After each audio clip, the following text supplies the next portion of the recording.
Hello and welcome to this economics content training video produced by the Georgia Department of Education.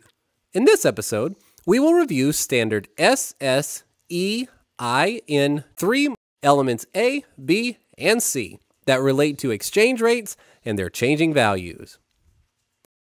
It's always important to remember when teaching a subject like exchange rates that in any given classroom, the personal life experiences of the students can, and usually do, vary widely. In my experience, many students, even at the high school level, are unsure exactly how having different currencies all over the world works. And even if they understand that countries have their own currencies, and not all students do, the trading and relative value of the currencies can still be confusing. Element A of this standard presents a very basic definition of exchange rates. The important part of the definition is here, in terms of another. What that means is that when you are teaching about exchange rates, you are making a comparison between currencies. Therefore, a question like, what is a Japanese yen worth, is confusing and practically unanswerable. A better and more useful question is, what is a Japanese yen worth in terms of US dollars? That is a question we can answer either by doing a quick search or checking a currency converting app or something like that. Before we get into varying exchange rates, let's take a quick look at how rates are set in the first place. For most countries, their currency is traded in a market called the foreign exchange or Forex market. Now here, it is helpful to think of currency just like any other good or service. There is a supply of that good and a demand for that good. Let's keep using the Japanese yen, for example. And to simplify things for the moment, we'll just look at the yen's relationship to the US dollar.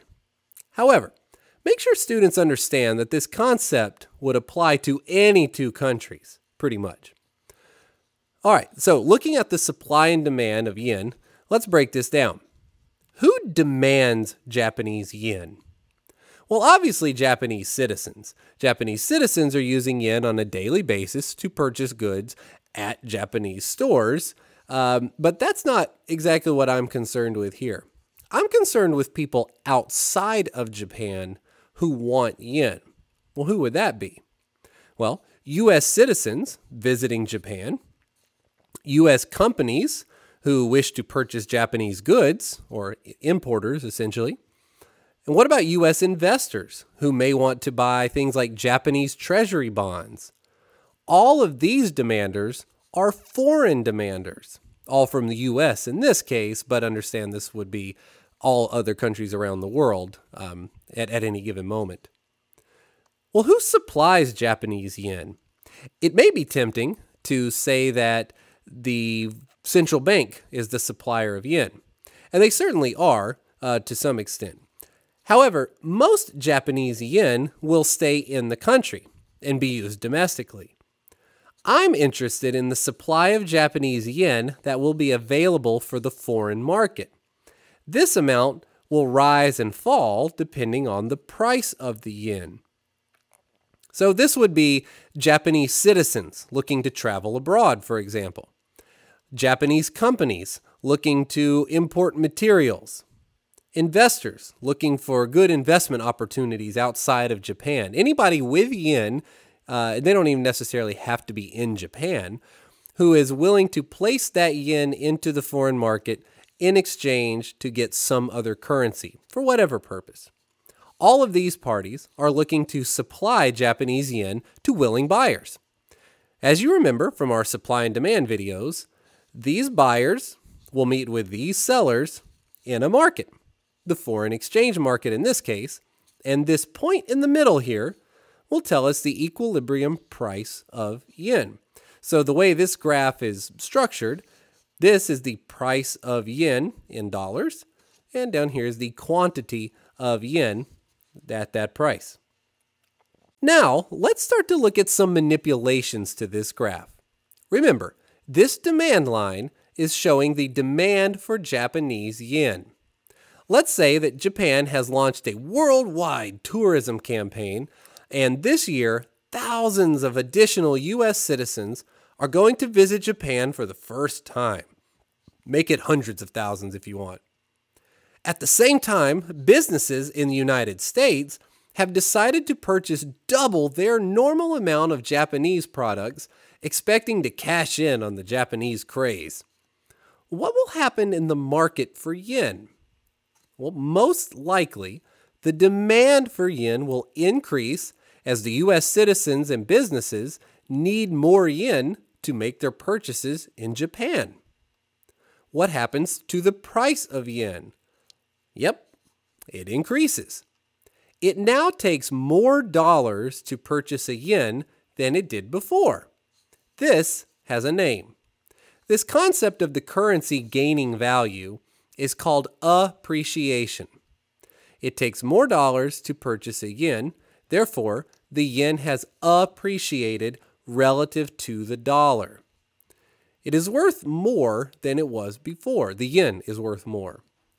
Remember, however, that earlier I said you are always comparing currencies to each other. So if the yen has appreciated, what has happened to the US dollar? Yep, it has depreciated. Why? Well, think about it like this. Just like there is a market for yen, there's also a market for dollars. Remember all those US citizens that are now going to Japan? And all those businesses who wanted to buy all those Japanese products? Well, they needed a lot of extra yen. Remember, their demand shifted to the right. Well, how are they able to get that extra yen? Well, in the market for dollars, shown here, we see that what actually happened is the U.S. citizens and businesses brought lots of new U.S. dollars into the foreign exchange market, thus increasing the supply of dollars. So, as demand for yen increased, the supply of dollars also increased, thus driving the price of dollars down. Why does all this matter? Because it turns out that appreciation and depreciation of currency has an effect on lots of parties. Let's take a look at a few examples that can help teach element C of this standard. And we'll do something other than Japanese yen. We're going to take two Canadian citizens. And these two Canadian citizens wish to interact with Germany in two different ways. Here's Charles.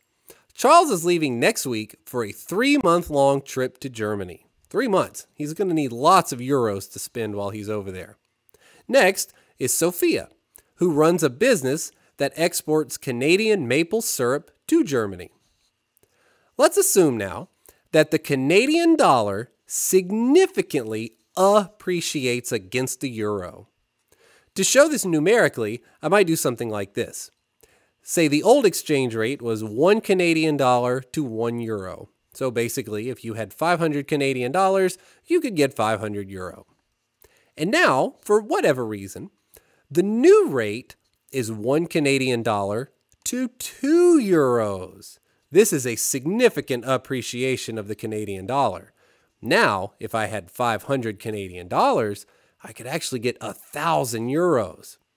Before going on, it's important for the students to remember that, at least in our example here, nothing about the prices of any products in Germany is different. So 1,000 euros buys me twice as much stuff in Germany as 500. So back to our example. Each Canadian dollar is now buying more euros, double in my example, which is unusual for currency, but we'll roll with it. How does this affect our Canadian friends? Let's look at Charles first. Charles is quite happy about this change in exchange rates. Why? Well, he is about to purchase a bunch of euros for his stay in Germany. And now, with this new rate, he can get twice as many euros. He's going to have a great trip to Germany now. But what about Sophia? Well, Sophia is not happy about this news at all. Why not? Well, remember, Sophia exports her syrup to Germany. Germans use euros to buy Canadian dollars, so they can then buy her syrup. If the Canadian dollar has appreciated against the euro, what has the euro done? You got it. It has depreciated. That means that each euro now buys less Canadian dollars, and that will translate into less syrup purchased from Sofia. Here's a summary of who benefits when the US dollar either appreciates or depreciates. If you want to know who loses when the US dollar appreciates or depreciates, simply make everything on this slide the opposite. To summarize, make sure your students understand that the basic price of a currency in terms of another is mostly driven by market forces like supply and demand. There are, however, some countries that peg their currency to another, like China, or just set a flat arbitrary rate, like Cuba. For the most part, however, currency values can fluctuate, and when they do, some groups are better off and others are worse off. For more on exchange rates, because it is a complicated topic, check out Investopedia.com, where they have multiple articles on all aspects of this fascinating topic.